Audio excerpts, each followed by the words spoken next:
Jayabaya adalah seorang raja Kadiri yang memerintah sekitar tahun 1135 sampai 1157, yang terkenal karena ramalannya tersirat namun akurat di era sekarang.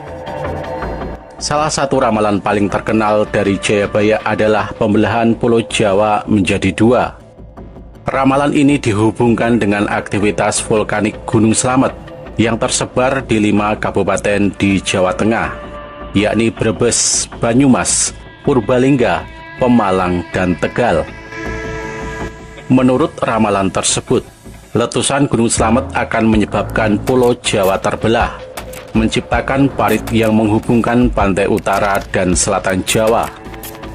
Meskipun cerita ini telah tersebar luas di kalangan warga Banyumas dan sekitarnya, dan dikaitkan dengan ramalan Jayabaya, tetapi hingga saat ini, mitos ini belum dapat dibuktikan secara jelas.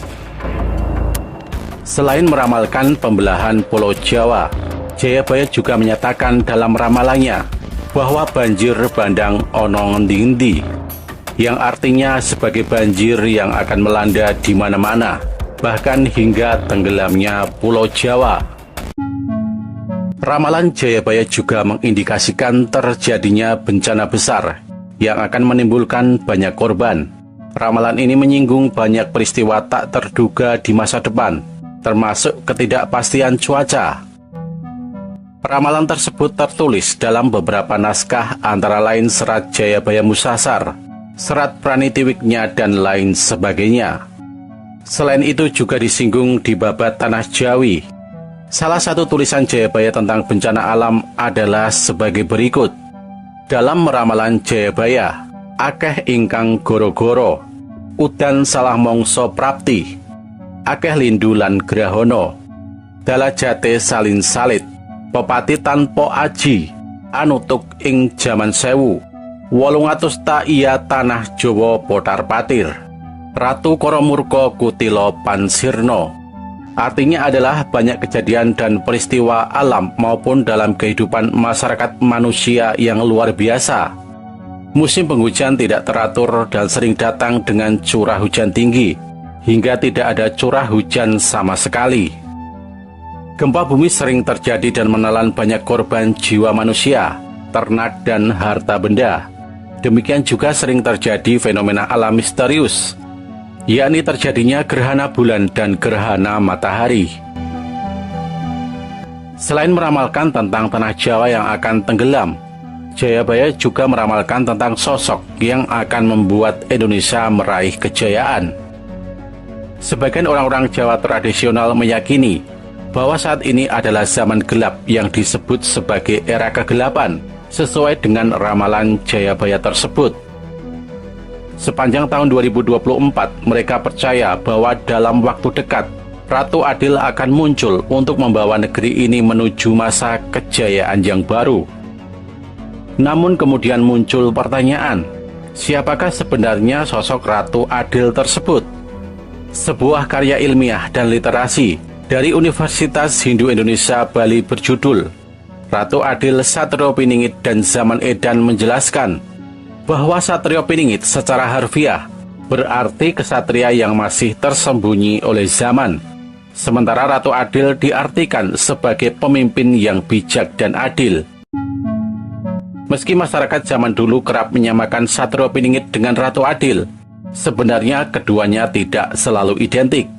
Seorang pemimpin yang dianggap sebagai Satrio Piningit belum tentu menjadi Ratu Adil, karena Ratu Adil harus bersikap adil dan peduli terhadap seluruh rakyat yang dipimpinnya, tidak hanya memikirkan kepentingan diri atau kelompok tertentu.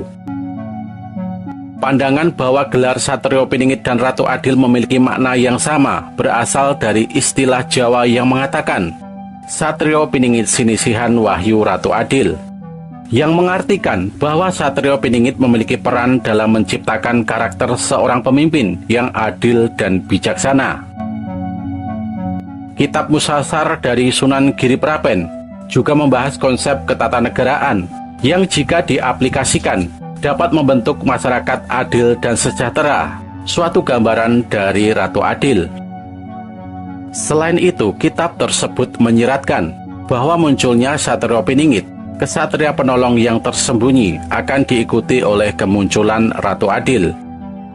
Dalam kitab tersebut dinyatakan bahwa seorang raja yang keturunan Waliullah memiliki kedaton di Makkah dan Jawa, dekat dengan Gunung Perahu, di sebelah barat tempuran, atau pertemuan dua sungai. Simbol itu dianggap sebagai gambaran kejayaan kesatuan Sriwijaya dan hubungan sejarah Jayabaya dengan Sriwijaya.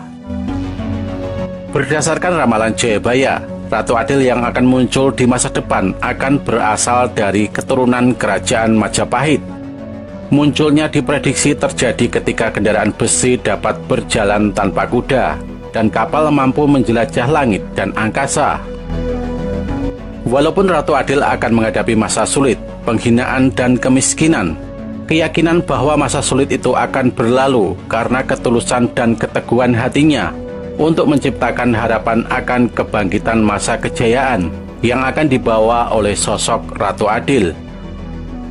Demikian tadi sedikit ramalan dari Prabu Jayabaya yang konon adalah sosok yang sangat termasyhur.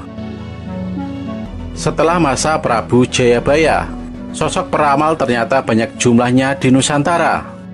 Mungkin dalam pandangan ilmu Jawa, kemampuan para nenek moyang akan terus menitis ke generasi anak cucu. Demikian juga dalam hal ilmu penerawangan. Dan berikut ini kita akan membahas 5 paranormal yang populer di Indonesia. Yang pertama adalah Ki Joko Bodo. Mantan paranormal yang sudah tutup usia ini dulu kerap diundang di TV untuk menerawang dunia politik dan entertainment tanah air. Selain keahliannya, Ki Joko Bodo juga membuat orang takjub dengan rumahnya yang dinamakan Istana Wong Sinting. Berada di wilayah Lubang Buaya. Yang unik dari rumah miliknya yaitu gerbangnya mirip dengan pura dengan luas tanah yang mencapai 2000 meter dan dikelilingi dengan tembok setinggi 1 meter bercat merah bata. Yang kedua, Mama Lauren. Nama Mama Lauren dikenal berkat salah satu penerawangannya yang benar-benar terjadi. Salah satu bencana tanah air yang disusul gelombang tsunami di Aceh pada tanggal 26 Desember tahun 2004 sudah sempat diprediksi oleh Mama Lawrence di awal tahun 2004 lalu. Berkat kemampuannya, Mama Lawrence juga sempat diminta untuk melihat peristiwa apa saja yang akan terjadi di industri. Salah satunya yang benar-benar terjadi adalah mengenai perceraian Anang Hirmansyah dan Krisdayanti. Pada 17 Mei tahun 2020 lalu, Mama Lawrence harus kembali ke pangkuan Yang Maha Kuasa akibat penyakit paru-paru dan gangguan jantung yang dideritanya. Yang ketiga adalah Mbah Mijan. Bernama asli Samijan. Sama seperti paranormal lainnya, Mbah Mijan memiliki indera keenam sejak kecil. Karena indera keenam yang dimilikinya ini, Mbah Mijan bisa melakukan komunikasi dengan makhluk apa saja. Sejak kecil Mbah Mijan sering membantu kakeknya untuk menyembuhkan para pasien. Mbah Mijan pernah diundang ke Brunei Darussalam sebagai paranormal termuda di Indonesia. Ia semakin terkenal di tanah air karena sering menceritakan apa yang akan terjadi, terutama mengenai para selebriti Indonesia. Kini diketahui, Mbah Mijan sudah jarang, bahkan mungkin sudah tidak menekuni profesinya sebagai peramal lagi. Lewat akun sosial medianya Mbah Mijan Official, Mbah Mijan kini sering mengunggah video jualan untuk obat wasir serta ambeien. Yang keempat adalah Mbak Yu. Memiliki nama asli sebagai Ais Juwariah Johana, Mbak Yu merupakan salah satu paranormal asal Indonesia. Mbak Yu memiliki ayah seorang TNI dan sering pindah-pindah tempat tinggal. Sejak kecil Mbak Yu sudah dibimbing oleh sang kakek yang merupakan guru spiritual untuk mengolah kebatinan. Bencana alam yang terjadi dikaitkan dengan banjir hingga longsor di Nusa Tenggara Timur. Kecelakaan transportasi umum yang menghebohkan pada tahun 2021. Jatuhnya Sriwijaya Air SJ182 pada 9 Januari 2021 lalu merupakan beberapa ramalan Mbak Yu yang terjadi. Dan yang kelima adalah Roy Kiyoshi. Roy Kiyoshi juga dikenal sebagai salah satu paranormal yang paling populer di Indonesia. Namanya semakin melejit saat ia tampil dalam acara Karma di Antv. dan sebuah program berjudul Menembus Mata Batin. Kesaktian dari Roy Kiyoshi adalah meramal dan melepaskan benda-benda gaib yang digunakan oleh orang lain lewat pertolongan dari Dewi Kuan Im. Peramal ini juga dikenal memiliki berbagai koleksi boneka menyeramkan yang diklaim diisi oleh berbagai ruh makhluk halus.